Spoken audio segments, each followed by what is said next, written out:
picture was photographed in combat zones by cameramen of the Mediterranean Allied Air Forces and by pilots of the 12th Air Force, who, during missions against the enemy, operated automatic cameras in their planes. Behind the pilot, shooting forward and back. Under the wing. In the wing, timed with the guns. In the wheel well. In the instrument panel, photographing the pilot himself.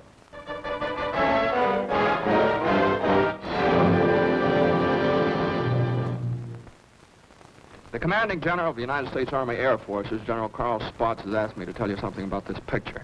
I don't think I could do any better than just to read from his telegram to me.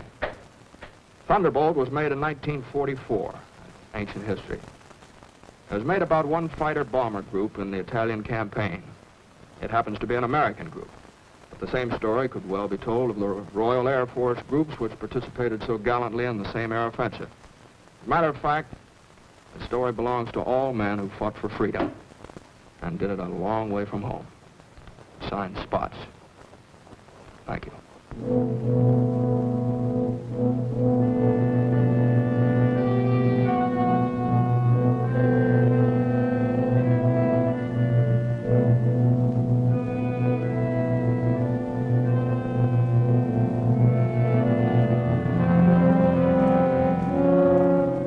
To the Italian man in the street, or what's left of the street, this is the fulfillment of a promise. The promise of the fascists to build a 20th century Roman Empire, conceived in tyranny and dedicated to the proposition that some men were meant to be slaves of other men.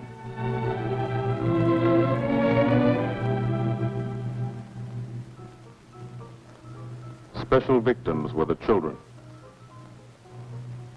They saw things not meant for children's eyes.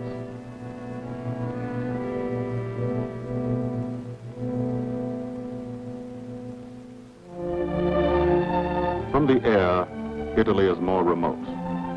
The airman never sees the face of the people, only the face of the country. From the air, you look down at the mountains. Look down and wonder how our men on the ground ever got through. Mountains and rivers. The Volturno, a lot of American blood in that one. Natural barriers made other campaigns tough too. Exhausted Hannibal's elephants, Caesar's legions. For the airmen, the ground war is remote. The only war you really understand is the air war. You can see a pattern to it. Lots of the country never been touched. Little towns that walk the ridges, like tightrope artists to keep from falling off. This one didn't matter. When something did matter, that was another story. This is how we changed the face of Italy, from the air.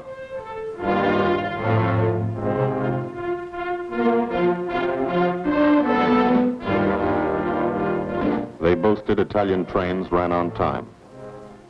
Not these. This is what we did to the face of Italy. There's a story behind why we did it and how we did it. The story starts on an island, 60 miles off Italy's coast. The island of Corsica. Corsica. Rugged. Primitive. Mountainous. Malarial. Here they still remember a local boy who put Corsica on the map 150 years ago. This island part of France was liberated by the French in September 43, but you can still find a few Germans left by the wayside where they fell, in the shadow of our aerodromes.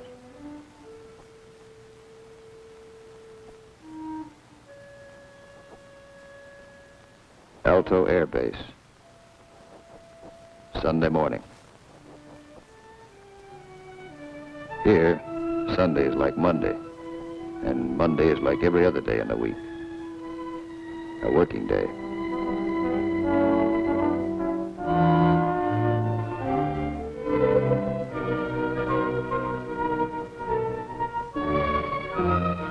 The engines wake you at dawn. In your sack, you can hear the crew chiefs pre-flighting your planes, getting them ready for the day's missions. This is how you live when you're an airplane driver, fighting an air war, 20 minutes from the Germans in Italy. You're used to it. You've been washing out of your helmet since July 42. From the Holy Land to Africa, across the desert, Egypt and El Alamein, to Libya and Tunisia. 1,300 miles. You moved when the infantry moved. Sicily and Italy. 58 moves in 2 years. Now Corsica. This is the best deal you ever had. Call it the country club.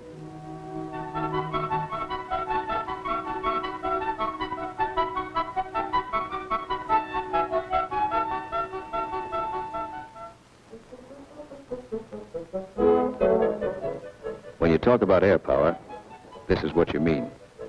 You mean Spanky Manda.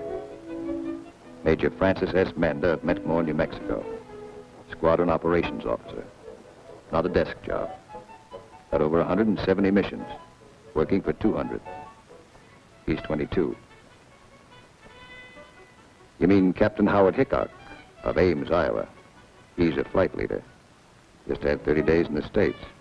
Time to get married and come back. He's 23.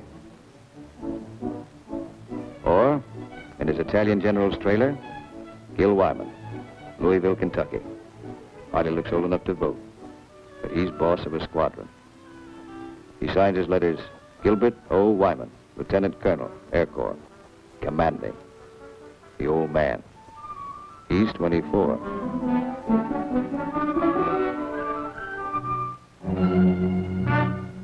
Sunday morning. For the 57th Fighter Group, 3 squadrons, 1,000 men, another day begins at Alto Air Base. You could close your eyes and see it this way. Spread out like a diagram. Been home sweet home for some time. Good steel mat runway, 150 by 6,000 feet. Tower call sign is breakneck. Lots of jokes about that. We share the field with a French fighter group. Don't speak the same language, but we fly the same airplane against the same enemy. Each lost a man yesterday. We get along. Group commander, Lieutenant Colonel Archie J. Knight, West Point, 1940. He's 27. First mission today is a 6-5 squadron show. Briefing, right after breakfast. Informal, short, to the point. Park yourself in a bomb crate and get your escape kit. Enemy money. Instructions to get you back through the lines, just in case. The S2 tells you about your target. He doesn't have to draw it for you. You do this every day. Sometimes 2 or 3 times a day. Gil Wyman will lead the show. So he lays out the job. That's a nurse's hat. His girl wears it for luck. Eat all you can get.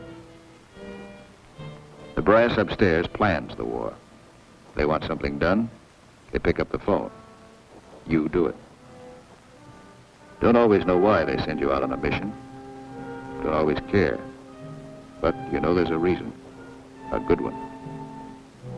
Today, the missions are going out because in Italy our armies have been stopped, cold, at the Gustav line, across the narrowest and most mountainous part of the peninsula. U.S. 5th Army, British 8th Army, stopped for 5 months. At Anzio, 100,000 men sweating it out. We couldn't move. Stalemate. March 15th, we bombed Cassino, our immediate objective. Good job of bombing. Didn't work. Our infantry didn't advance. It was the wrong use of air power.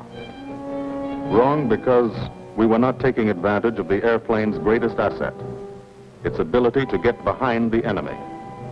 That's what the air planners wanted to do, get behind him. Lieutenant General Ira C. Aker, commanding all the air in the Mediterranean, British, French, and American. Major General John K. Cannon, Uncle Joe, commanding the 12th Air Force. And Brigadier General Gordon P. Seville, 12th Tactical Air Command, the brass upstairs who run the air war.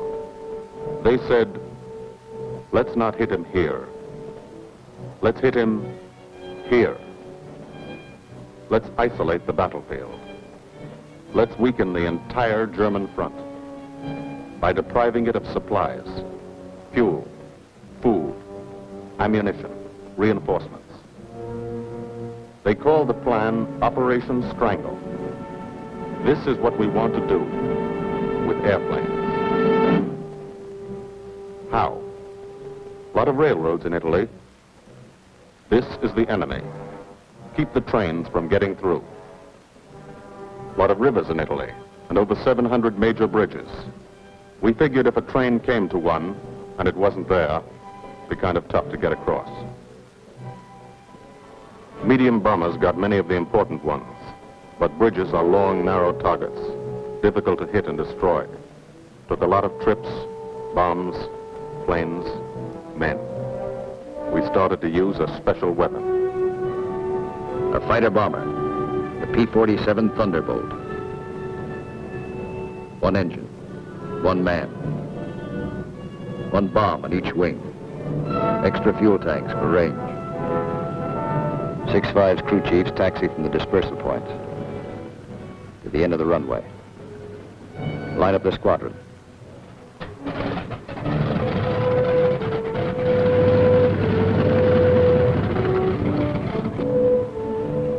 All the pilots have to do is climb in and take them away. If you're a crew chief, you've got your own P-47. Sometimes you think of it as your personal airplane. The pilot's a fellow you lend it to every day.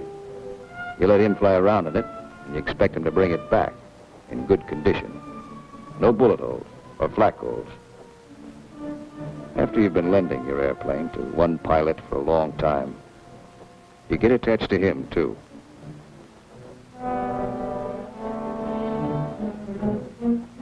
If you're a pilot, no matter what your rank or how many hours you've had, what counts here is the combat flying you've done.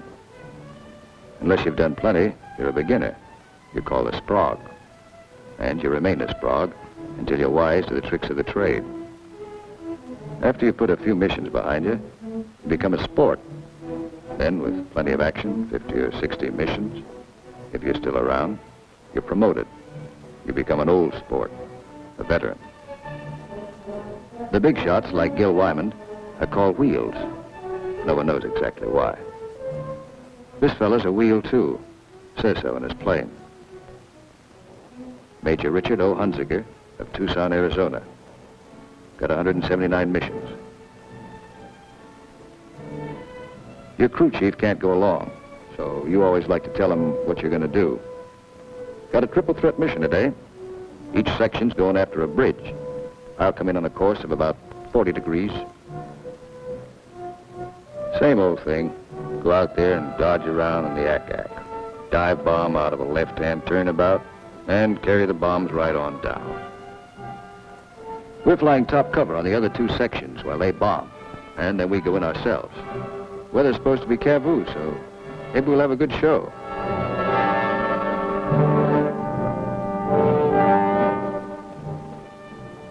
All set to go. But you don't. You wait. You wait for 5 minutes. That's the way it's planned. Time to settle down. Relax. You'll be busy later. So if you've got any thinking to do, and who hasn't, now's the time to do it.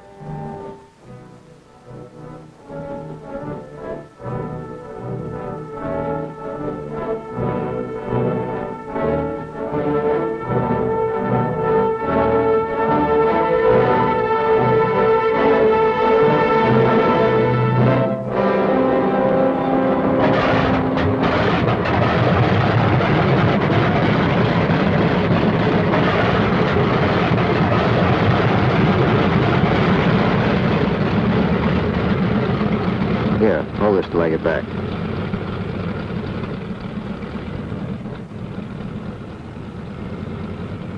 Takeoff is always rough.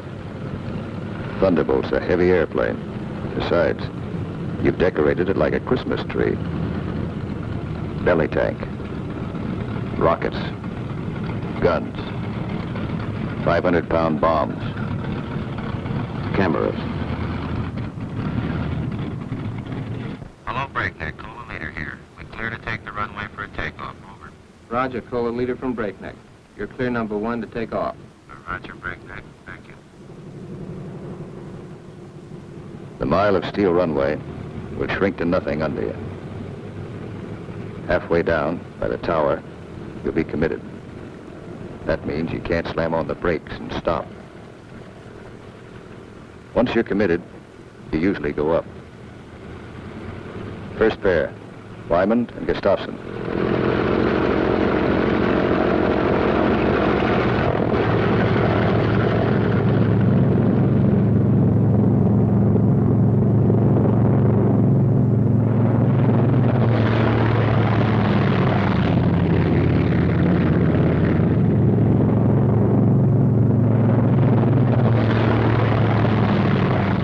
First pair off. Second pair taxis out. Goss and Burgess.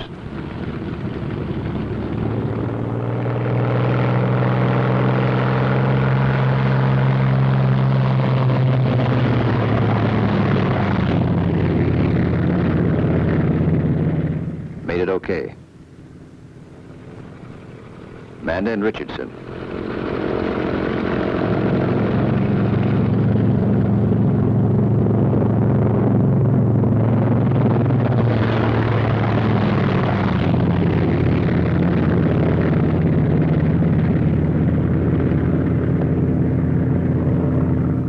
Smith and Atwood. Come on, get her up.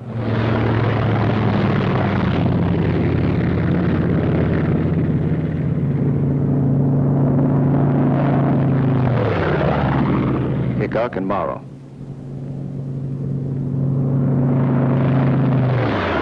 Last pair, Welby's and Hunziker.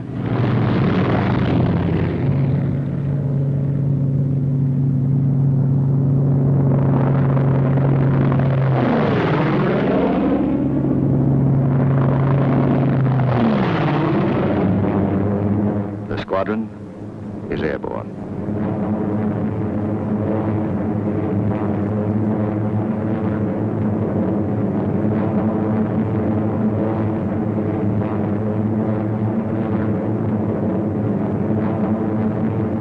Over Corsica, then out to sea, on the deck.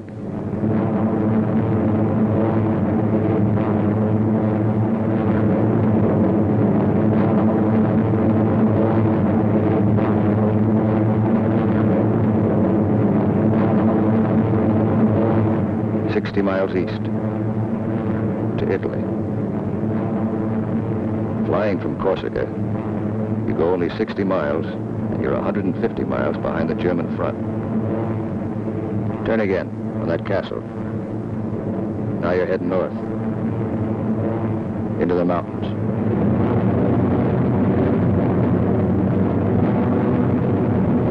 Leader section, red section, black section.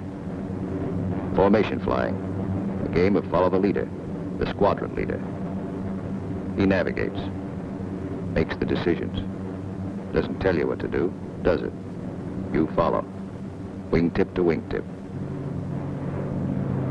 He turns, you turn.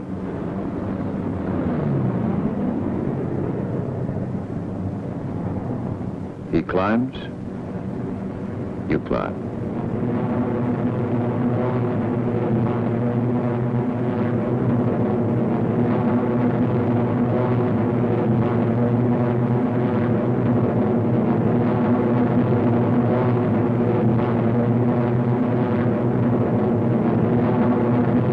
Climbing still to 10,000 through the clouds.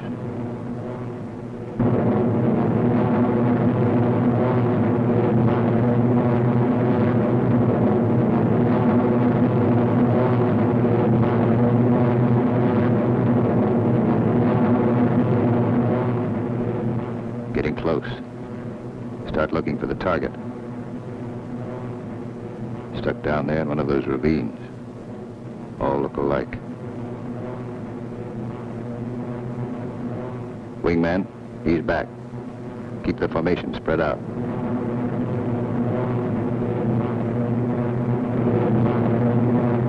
There's a checkpoint. That road. Follow it down to the river.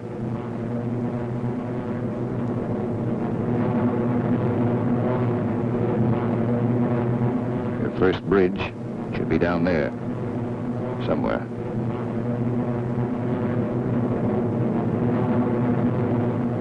There it is.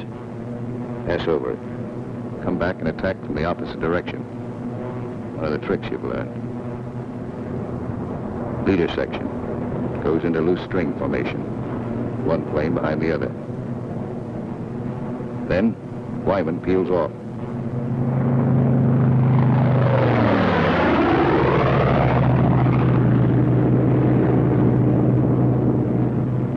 The rest of the section follows. At 2-second intervals.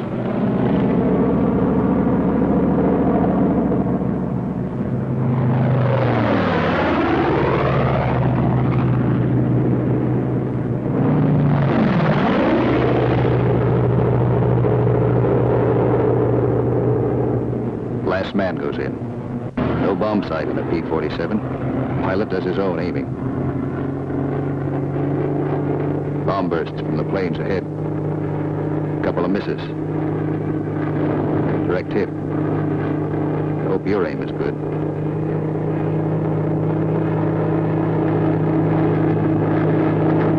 Drop your bombs.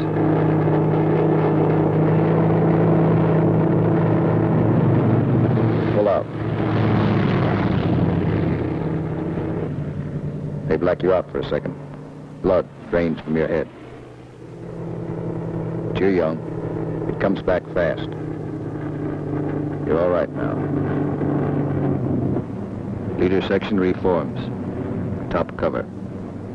Watch his red section bomb. A miss.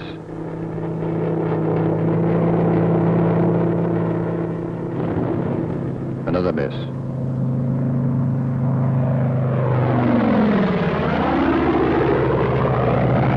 A hit.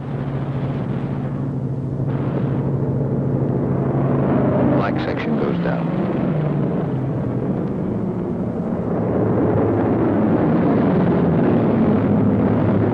Straddle the target. Concussion should do the trick.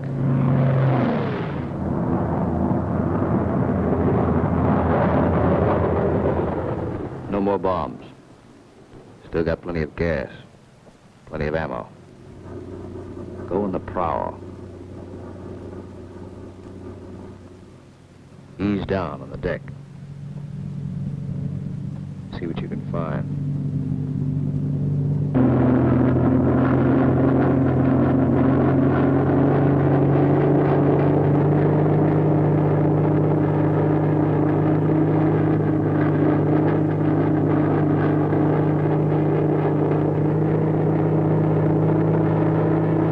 Railroad tracks.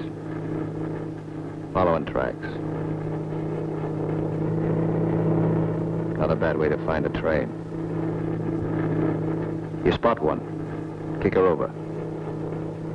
Give it a few squirts. Might kill somebody.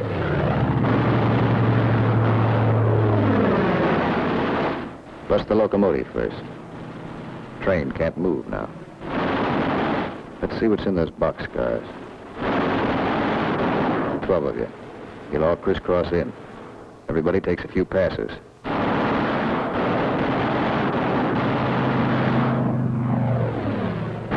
Try the cars one at a time.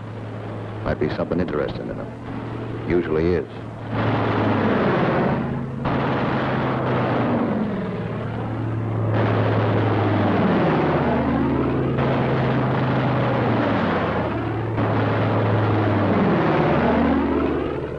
Got it burning nicely now. Take another pass. For luck.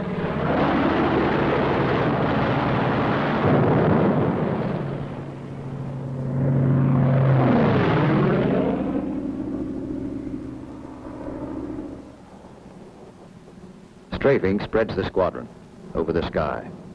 Every man his own general. Looks like we're out of trains. Lighthouse out there. Wonder if I've got any ammo left. Yep. Radio station. Blow out a few tubes.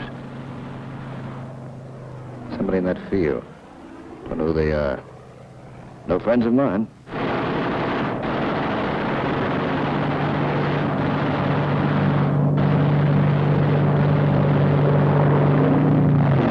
Cherry vehicles parked in that farmyard. More in back. Must be a headquarters. Houses around here look kind of suspicious. Might be something in them. Nothing in that one. Nothing in that one.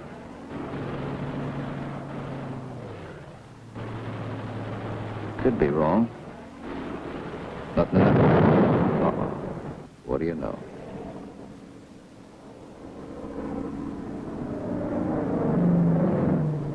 Back at Alto. No one is sweating out 6-5 squadron. 6-6 is taking off.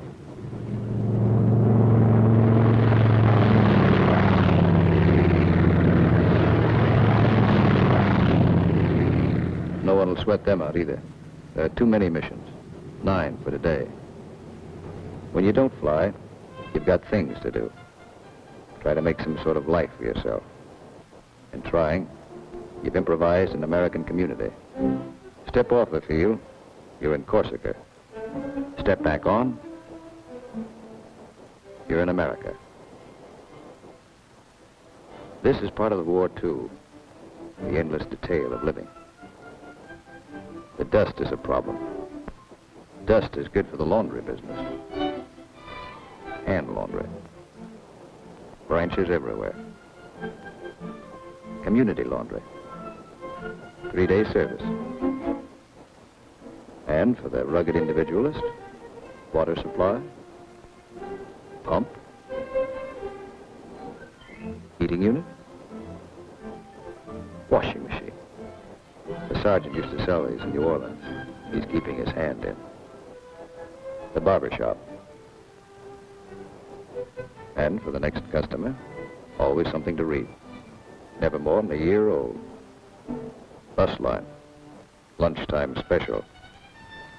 And for the intellectually minded, there's time for the more serious things, like practicing your yo-yo.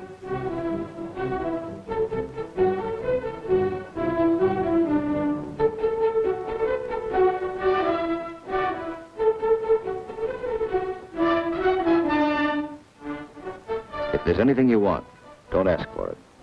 Build it. Build as though you'd be here forever, knowing you may get orders to move tomorrow. 6-6 found this canyon, made it their living area. Nobody said they couldn't. Nobody says you can't have a house. Build it. Nobody says your squadron can't have a beach club. Build one. Nobody says you can't dam up a river to make a swimming hole. This American community has everything.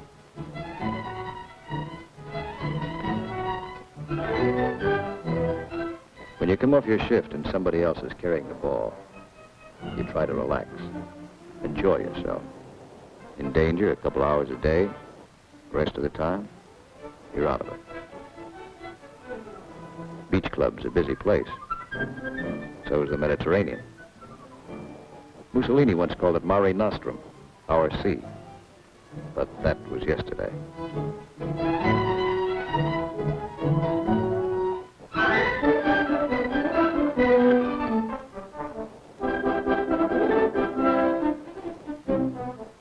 The yachtsman. An old wing tank and a few odds and ends make quite a boat. The crew chief scrounge parts. Scrounge is polite for steel.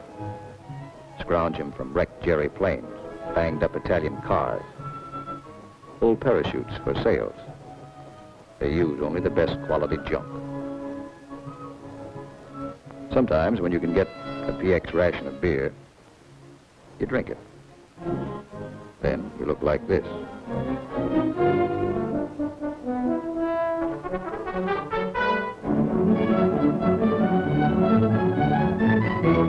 Alto's the best deal you ever had. The country club. Not a laugh, not a sun. Your American community has everything. Except the things you really want. There are times you'd rather be flying than waiting around, killing time. Because when you're flying, you don't have that feeling of the day, the week, and months slipping by. Slipping by and leaving you standing still. These are your years. Years to get started, find yourself, your job, profession, get married, kids, home of your own. These are the years that count. So, you have your pets to give and receive affection. In return for affection, sea rations, bug powder. As always in affairs of the heart, some have peculiar tastes.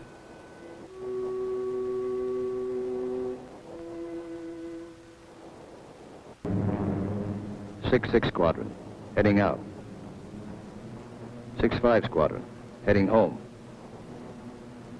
A meeting in the air comes and goes fast.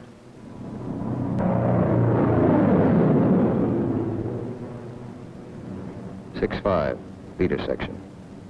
One plane light. When you reformed after strafing, you noticed it. Nobody saw it happen. Maybe spun in, maybe bailed out. You'll think about it later. Now you're waiting for that first sight of home. That's Sarago Air Base. That's Bavenko. You're on your own street. Alto's first turn to the left, 3 fields down. Keep the formation tight. When you fly over those other outfits, you want to look good. Show them how it's done.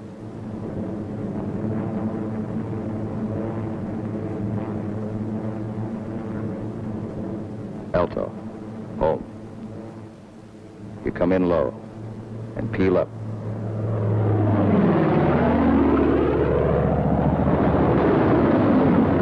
You peel up to reduce speed. Space the planes 20 seconds apart for landing. Second and third flights go on past the field. They'll circle back when the first flight is down.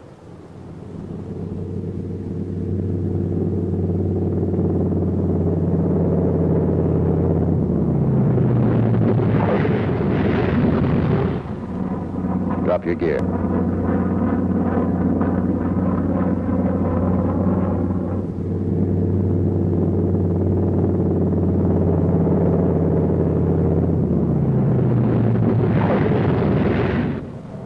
Second flight peels up. Third flight will circle again.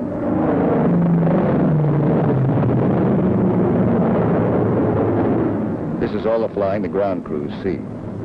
You like to give them a kick.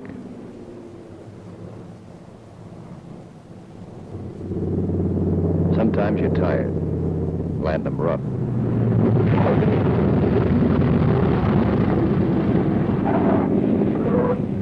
It's embarrassing. The colonel's not happy about the flak holes. New airplane. His crew chief will be mighty sore. And how will you explain this away?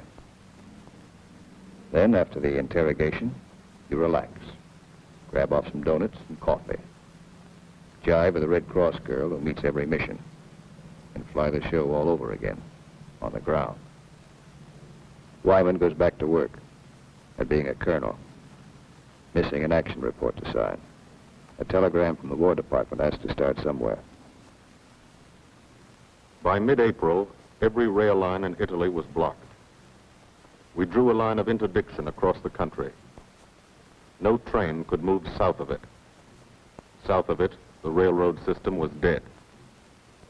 But the German had to keep the supplies moving, still had highways. He took to the roads, so we took to the roads. This is what the Germans fear most. You don't blame them. This is the way Rommel got it. He isn't the only one.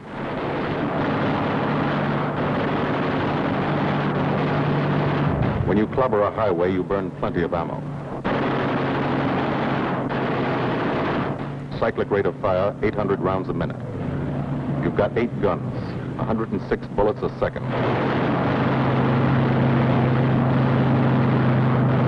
Rockets.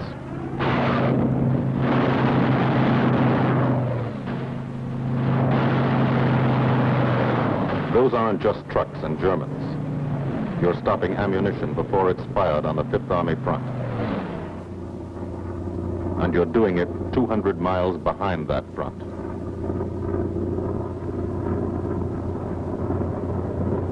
In the weeks that followed, from Corsica to Italy was like a trip to the corner drugstore. You could do it in your sleep. We averaged 8 and 9 missions a day at the 57th. The French flew about as many. Lafayette Escadrille, the 324th and the 86th over in Italy, the 79th next door. It was good to look up and watch them go by.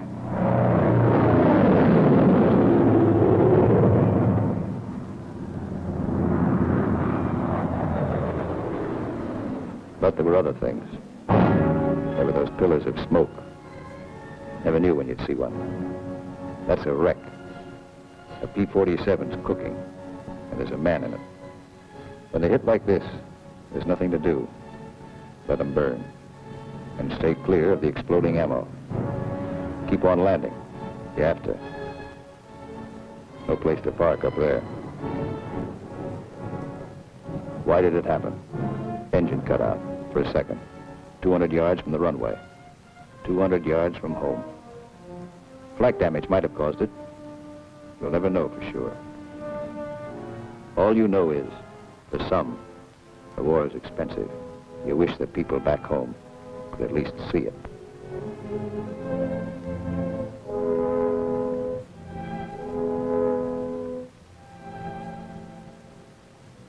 We kept up the pressure. And by the beginning of May, the roads were practically closed. If one man on a motorcycle appeared on the highway by day, he was a dead pigeon. The German took to the sea. 2 months after we started, the strangle was on. The Germans had barely enough supplies for 2 weeks. That's when our ground forces attacked. Allied troops took Cassino. We linked up with a beachhead at Anzio. And in 3 weeks, we're in Rome.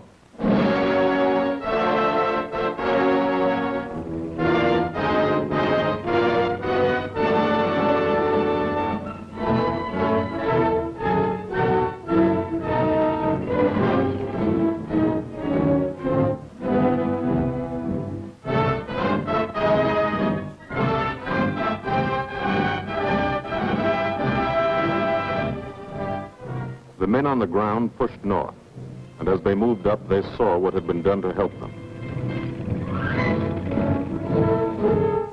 10,000 enemy vehicles, destroyed or damaged.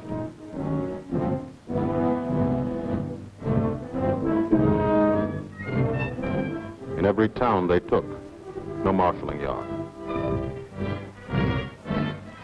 How many German tanks went out of business because of the gasoline these trains never carried?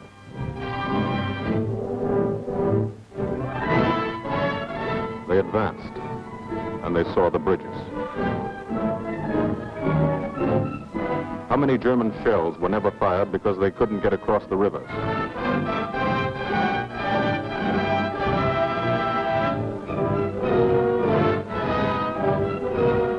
The ground forces exploited their breakthrough.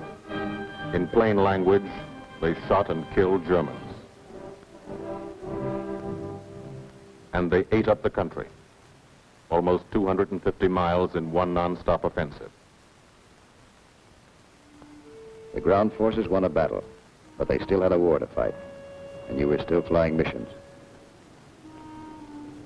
Up from first light to last light. Only the coming of darkness would stop you. Only the coming of darkness would bring the last missions home to Alto.